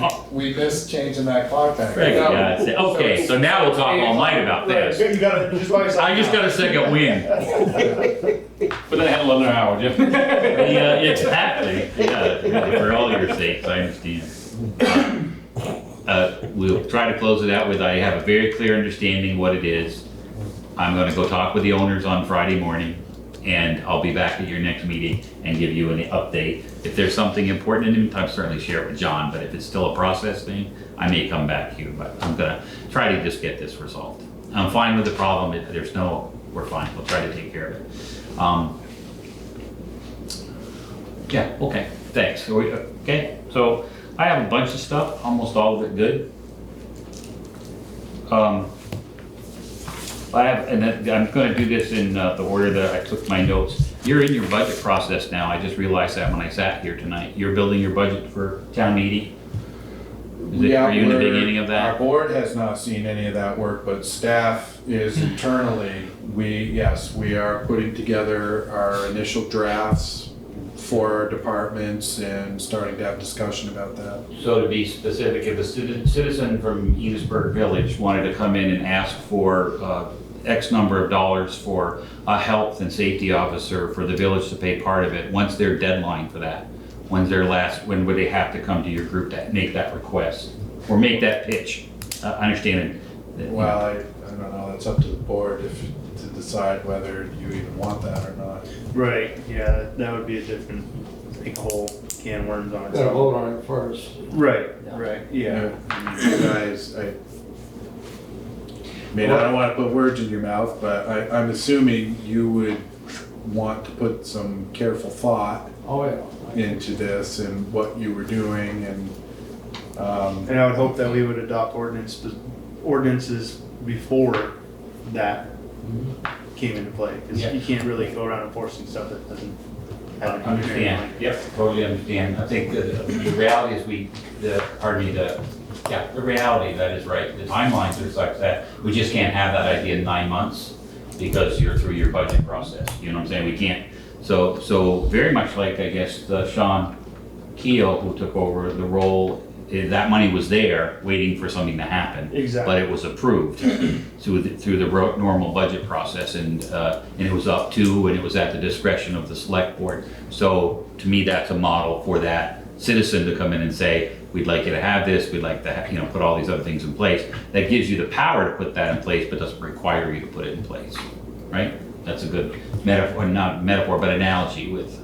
I think if the money's appropriated, it would need to have been. I don't really know how that worked, but I think what happened was there was a position created, Correct. which means that you would need to. Well, there was a bunch of debate about that as well, whether it was a position or money, actually. Right. It's Yeah. turned into that. Right. Technically speaking, that wasn't the case. I think it's pretty obvious what my request is. It's not guarded in any way. It's Right. how does that come to play so that it doesn't miss a whole year's cycle? Well, I think at this point we may have enough work in front of us to try to set the foundation for this position and the ordinances behind it. When we do get to the point of hiring somebody, they have something, they have a good solid position, a solid idea of what's going on. I would think, not to speak for the board, but get the foundation up before you start putting siding on. What's the, and respectfully, what's the drop dead date for that to occur from your folks' perspective? If there's an appetite for the initiative, fine. If there's not, then that's, I lead them to water, but can't make them drink kind of thing. well, the staff is charged with having the board's preliminary draft to them by December 30th. So I guess I would ask the board then, would you want to see something like that in the preliminary budget, or are you okay with sort of working through that, over the next 5 meetings, which is it is what you have scheduled in your budget process, 5 meetings through the month of January, to make your final decisions in each department about what the total Village of Enosburg Falls budget would be. So I'm asking you to answer Jim's question. I need to know from you guys, would you want to see it in your preliminary budget, or are you okay surfing through that kind of a discussion through the month of January as you're making decisions about what stays in the budget and what goes? Just to be clear, this would be, what you're asking is a dollar amount for the Oh, yeah. position. No, he's asking for a drop dead date when people from the Any community citizen could come in and make a request. That's what it is. Not come in and request. talk to you guys about you considering the request and saying yes or no to Right. that request. Yeah, If we don't know the dollar it's- amount, it's- how can we put it in the budget? Well, we don't So know I'm anything at this saying, point. Not to make it trite, but it's analogous to the person who came in about the Christmas tree wreaths and stuff, et cetera. The same kind of, I realize it's different, but the idea is just what are your realistic timelines? We can talk amongst our group. If we can't come back and get to your meetings and have a good full-throated conversation, we can't, and it doesn't get there, I get that. Right. But on the other hand, it's just good for me to know, it is not good, it's necessary for us to know just what are those deadlines. So we say, okay, we didn't get it done, or we tried, or whatever. I would say, for the sake of staff, because they're the one drafting it all up, call it the first of January, because during January we're really finalizing the December. So, well, we're gonna give you your preliminary budget December 30th. Okay, so all right, so yeah, we'll call it December 1st. That way we, How about December 15th? Okay, is that okay, Sam? I'll take it on the shorts, I'll work it, okay? I'll see what I can do. that way staff has ample time. Understand, yep, understand. And again, if this I has would legs, think if that makes sense. If we had it by December 1st, that's certainly adequate time for us to work it into your preliminary budget. good. And But- to be transparent, so what I'm gonna do is I'm gonna But can I put a caveat in there? I mean, it all gets back to the discussion that we were just having. There are a lot of open-ended questions in there, you know? And staff will have to make some very big assumptions about what that number would be. And you as a board will have to consider whether it's equitable for the village to be doing that or not, given all of these open-ended questions, because you're definitely not gonna get those questions answered by December 1st. Yeah, and I just, I did this the very first time I came to your very first meeting, and that is I'm in the wrong room. Because just as the economic development position was a town position, because everyone said that's the right place for the money to come from, that's really where, we need to be talking with you, but they're the folks that need to agree to put it in that budget, correct? Yeah, and this discussion is very early, like it's in its very infant stages here. So how I would assume this would work is that Enosburg would want to get on board, adopt their own set of ordinances, and then somehow co-fund this position between the village and the town. But the village would have its own separate ordinances, and then Or Good. if it is gonna be involving the town, why would you co-fund it? Because then you run into the tax equity Yeah. issue. If it's gonna cover both town and village, I mean, in general. just tax people yeah, I once was for more it. going off the brand. Make it a town position Um, and have everybody pay for it through the town tax. Right. Rather than some people paying for it twice through both village and town, and some people only paying for it Yeah. once through the town. So I'm gonna pursue this, and I'll go talk to the next select board meeting and see what they're, where they're at. And I'm gonna speak with Heidi specifically in Highgate, and I'll speak with Elizabeth Nance and maybe the trustees or select board or whoever the groups are in Swanton and see what the interest is. Because I would not, that citizen wouldn't come in and say, I want a full-time position. I don't think that wouldn't be that's not logical. However, could there be a position that covers 3 or 4 towns that's a meaningful job, that somebody's working at and gets a decent salary and can actually follow through and know everything? I don't see it, I wouldn't even come, that citizen wouldn't even come and say we want 10 hours a week. No, that's not really what we need. That's just not gonna get you with the traction that you need. Whereas if you have a person who's covering, you got it, right? Yeah, and I think that those questions need to be answered from all different municipalities before that. Understood. All it says, my advice is free, if it don't work, I don't wanna hear about it. Is that your motto for your consulting company? Good. This is going easy, isn't it?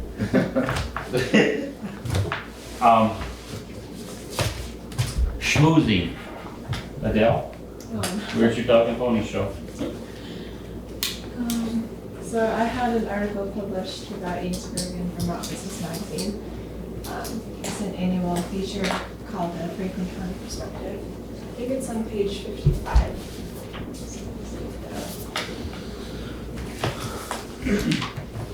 Yeah, you can give it to me. Okay. I get a copy delivered to me, so.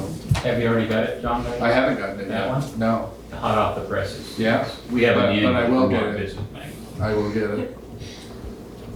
So let me embellish on a bunch of different schmoozing things. So we, Page 5. in a really, I should maybe. 5.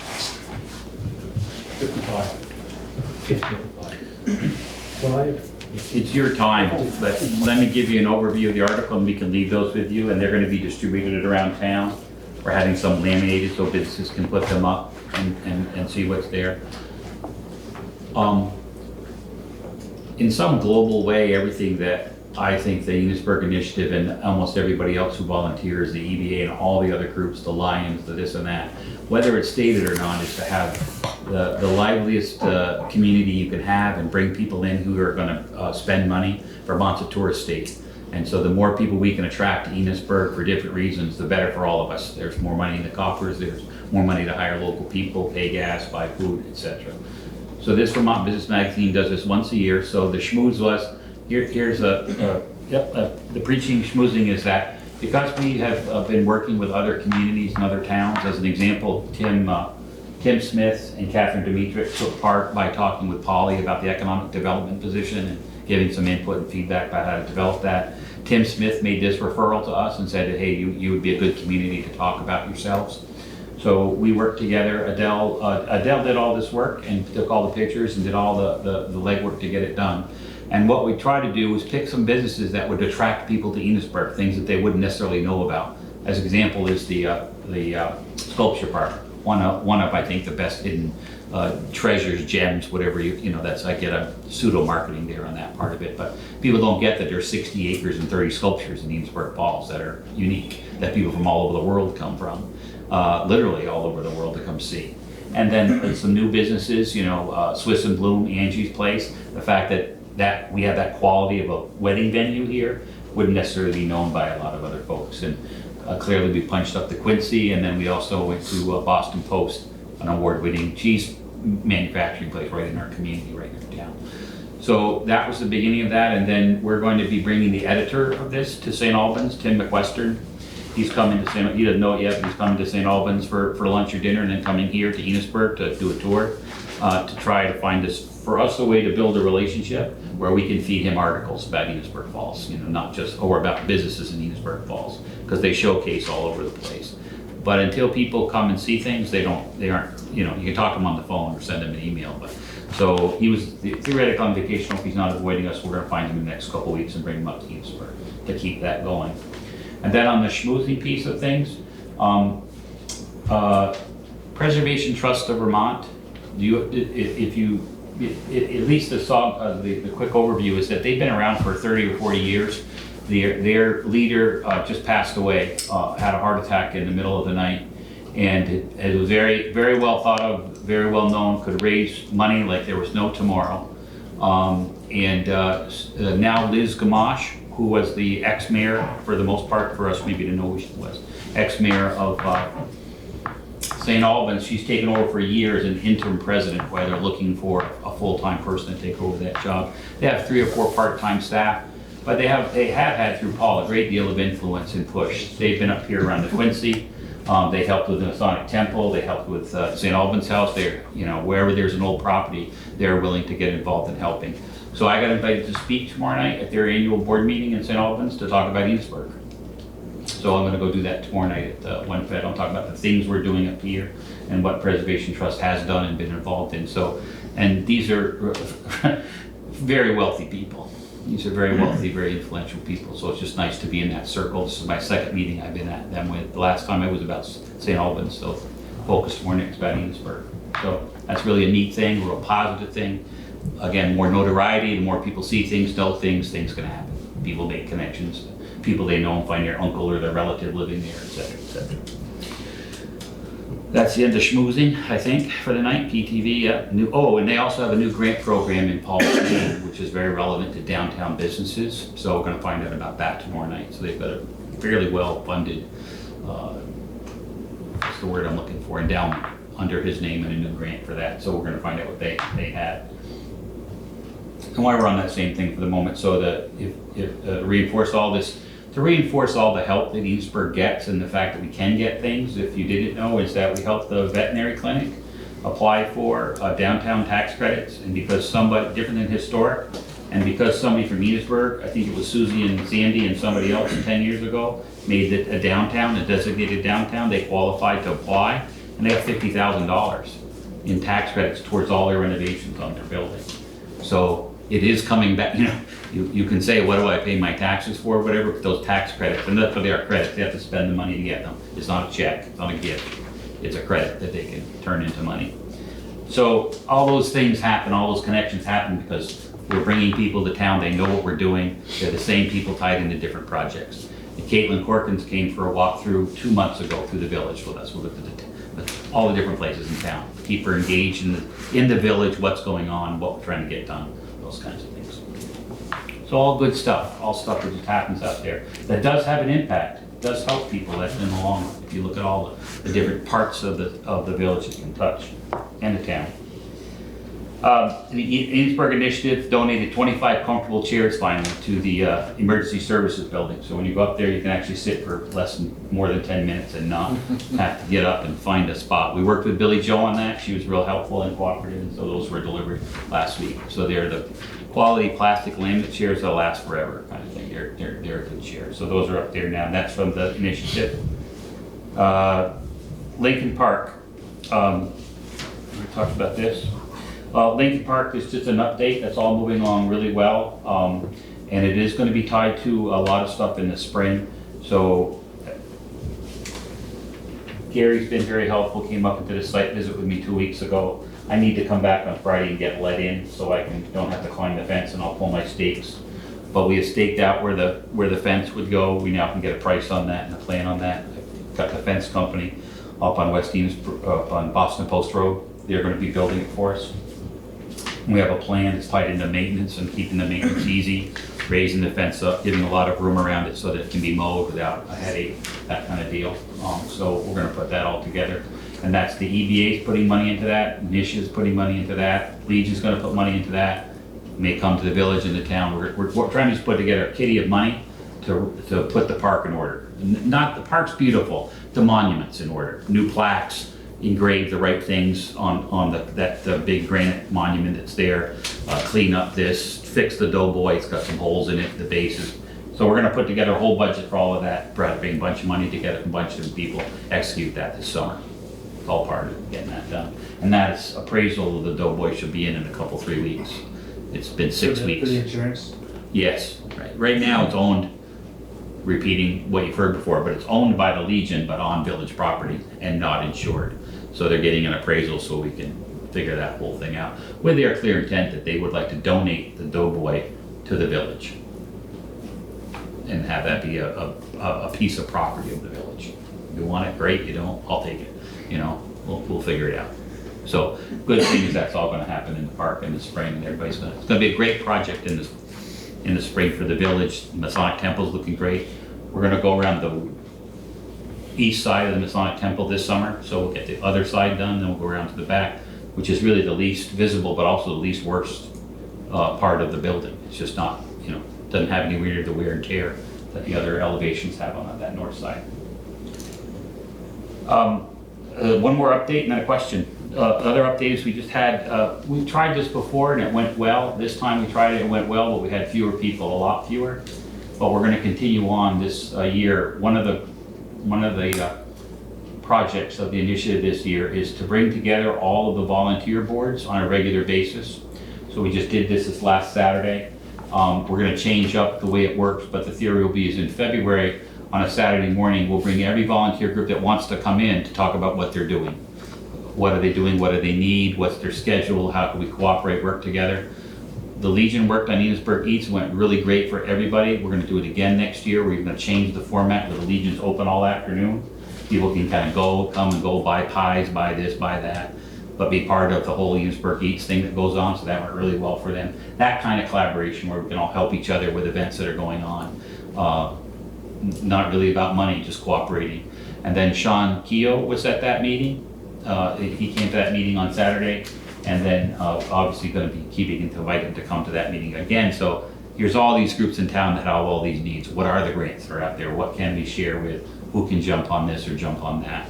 So we're going to have that again in February. We'll do it at the high school, at the library. So everyone's welcome to come, as you could imagine. We had about 13 people or something like that. Last year we had just under 20.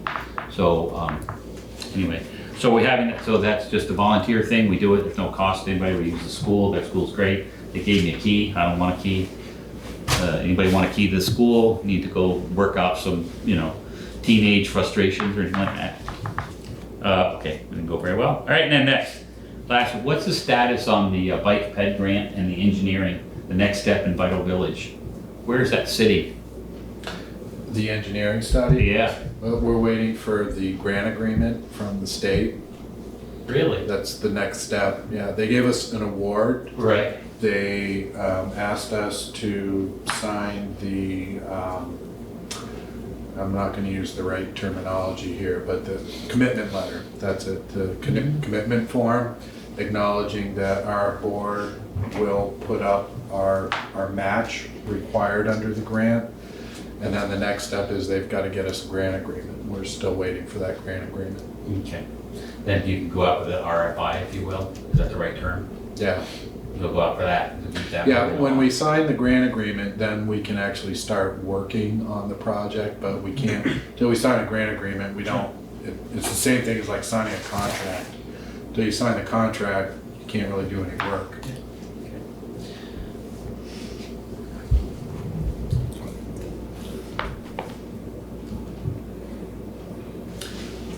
Can you think of anything else? Any questions? That's what's cooking for us. That's what we're working on or talking about. We're going back to regular meetings. We've been, for different reasons, our meetings haven't been regular for a while, so we're going back on that cycle, just to let you know that. We meet every 2 weeks, and our planning group meets every other week as well at the diner. If you all didn't know that the bleachers is reopening sometime this week, you may all know that because of the buzz or whatever, but barbecue guy out of, I don't know his name, but nice guy. Was he the one running 242? Yes, that's all right. Yeah. Yeah. I think it says 242 on the building. Yeah. Does it? Yeah. I think so. Yeah, my understanding is, yes, this is somewhat not gossip, but what I understand in good faith is he's got all of his permits in place. He's waiting on a beer permit. He kept, can't think of his name sitting here, but he kept the guy who was cooking there, who was trying real hard, to put out some good stuff. So they're reopening this week. You heard about, if you didn't hear about it, there's going to be another florist moving into town next to I said it earlier, but next to the veterinary clinic. They're painting that, the inside of veterinary clinic's painted, I heard from Matt today. So my guess is they'll be moving in December, What late you say is December. gonna be in there, Pardon me? next to the veterinary clinic? A florist. Oh. Weddings, foo-foo stuff, nice stuff. Had a shop in Richmond. Met somebody in Enosburg who heard it was a great place to live, so they moved here. And Sean Larrabee's. yeah. So they're opening up a new business. It's a good thing. And she knows what what do I know? But she had a going business before, so that's a good thing. It's not a Hail Mary play. She's gonna try to put her thing back together. Tied back into Angela's wedding barn Oh, yeah. and the 1906 and all the other wedding barns in the area. They're just coming. They're coming, and they're coming with money in their pockets. And respectfully, we can use it. So good for her. Hopefully she'll do well. When the clinic opens up, they're going to be hiring another full-time veterinarian. They're going to have 3 exam rooms, their own surgery room, a giant farm, all stuff they never had before. So it's really going to be neat. They used all 3,000 square feet of that space. They made a deal with Betsy on parking. They're sharing maintenance and parking because they don't have access there to park, as you know. So Betsy's giving them parking out back. Their ADA entrance is on Betsy's land, but she gave them an agreement to use that so they don't have to build a ramp on Main Street, which would be, not always the prettiest thing, to see that. Yeah. But I could go on a lot longer, but that's good. Thanks for your time. Thank you. Okay. All right. Next up, I think, managers. Yeah. Yeah, managers. So first thing, wanted to make you guys aware of some Energy Efficiency Vermont research that the village and Vermont Public Power Supply Authority staff has been doing. Julia Leopold, who's the communications specialist for VEPSA, and I have been discussing and researching the possibility of having Efficiency Vermont offer a targeted program, electrical efficiency program, specifically toward agriculture in our electric department service territory. There is still some research that would need to be done. Most importantly, how would this impact our department, our electric department's revenue? It does appear, however, that Efficiency Vermont could offer some targeted savings to agricultural businesses. So like with everything in life, the devil is in the details, and Julie and I will continue to look at this unless the board prefers that we do not, in which case, I'll inform her that Enosburg Falls is not interested in this right now. But if it's something you think is worth pursuing, Julia and I will continue to do that. And in addition, I wanted to make the board aware of a posting that Julia has put up on Front Porch Forum. You guys are probably familiar with that internet outlet. For a heat incentive program that is being offered to VEPSA member customers. So, and that's attached to the back of the manager's report, the posting on Front Porch Forum that Julia put out. Also wanted to give you guys an update on the ledge work on Duffy Hill Road that the board requested be done as soon as possible. So Scott Goodhue has been spoken with about this small project. He was delayed in getting the ledge removed due to the storm that happened about 10 days ago, the evening of October 31st and then into the day of November 1st. He assisted basically the whole rest of that week for other municipalities that needed help removing trees, dredging, whatever needed to be done to assist in getting roads back open again around eastern Franklin County. So that was an unexpected situation that happened, but he has told us that he will get that ledge done. And well, I don't know, Gary, I haven't talked about the snowstorm, so Okay. maybe it's supposed to warm up next week in the 40s. Yeah. So I think once the snow goes away, we probably can get, I'm guessing we can get it sooner or later, but Yeah. I think So this week's may gonna have be- delayed him again. He did think last week, he was thinking maybe he could get to it this week, but now we just had, what? almost full of I think 3 out of the last 4 days we've had snow, and it's been snowing all day today, and so this may delay that Well, it more. looks like next week is gonna be warmer, it's gonna go back to fall, but Yeah.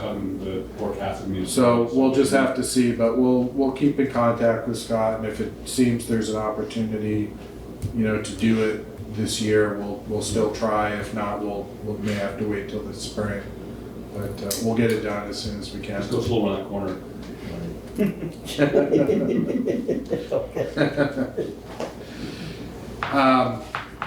So then I also wanted to just give the board a small report on the October 31st, November 1st storm that we had. That was a big event. It was a big event all over the state of Vermont.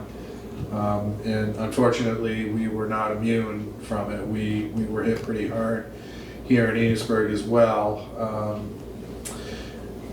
So beginning the evening of October 31st and into the day of November 1st, we had extremely heavy rains. We recorded rainfall at our wastewater treatment department of nearly 5 inches in a 7-hour period. That is a lot of rain to get in 7 hours, a lot of rain. Wind gusts were reported at approximately 65 miles an hour in northwestern Vermont. So those are gusts. I'm not saying we had sustained winds of 65 miles an hour, but we had gusts up to 65 miles per hour throughout that day of November 1st. As a result of this combination of extreme weather patterns, our electric department at one point had about 800 customers out.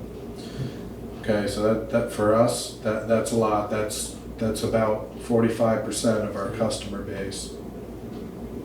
Despite all of these many challenges, our crews fought hard through the day and into the night to return power to all those customers that were affected.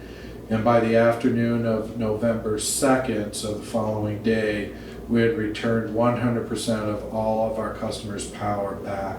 Everybody was restored by the afternoon of the 2nd. I want to give a special thank you to all of the village's employees who worked very hard and diligently through this storm to keep our community and surrounding area with vital services. And I also want to thank the Village of Swanton Electric Department for the mutual aid assistance during this event. They did give us 2 electric department crews to come over and assist us when we needed aid. and I want to thank Swan for doing that. And then lastly, I was asked to distribute a flyer to the board. This is a flyer that is being put out by the Town of Enosburg Recreation Department. They're having a public meeting at the Enosburg Public Library regarding new plans for the recreation park up at the Emergency Services Building property. So I was asked to distribute that flyer to you guys, so just wanted to do that. And that's it for manager's report. Thank you, John.